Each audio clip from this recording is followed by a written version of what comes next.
ধানমন্ডি ৩২-এ সেই ভাঙ্গা বাড়ির সামনে ছবি তুলে যা বললেন ন্যান্সি। গত ফেব্রুয়ারিতে ধানমন্ডি ৩২ নম্বরের বঙ্গবন্ধু শেখ মুজিবুর রহমানের বাড়িতে ব্যাপক ভাঙচুর চালানোর পর আগুন ধরিয়ে দেয় বিক্ষুব্ধ ছাত্র জনতা। বর্তমানে বাড়িটি ধ্বংসস্তূপে পরিণত হয়েছে।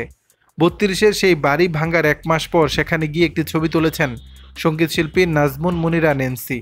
বুধবার দিবাগত রাতে সেই ছবি নিজের ফেসবুক পেজে প্রকাশ করেছেন তিনি, যার ক্যাপশনে তিনি লিখেছেন, প্রথম বাংলাদেশ আমার শেষ বাংলাদেশ, জীবন বাংলাদেশ আমার মরণ বাংলাদেশ, পরাধীনতার শেকলমুক্ত একটি নতুন বাংলাদেশের সূচনা। এরপরেই অপর একটি পোস্টে এই শিল্পী লেখেন, আমি এখন আছি সুখে, আগুন জ্বলুক খুনি দোসরদের বুকে, ঘুমাতে গেলাম।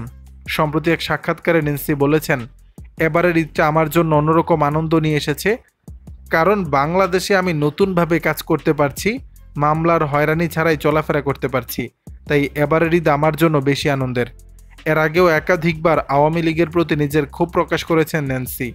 তারই ধারাবাহিকতা এবার ৩২ নম্বরের বঙ্গবন্ধু শেখ মুজিবুর রহমানের বাড়িতে গিয়েও ছবি তুলতে দেখা গেল তাকে।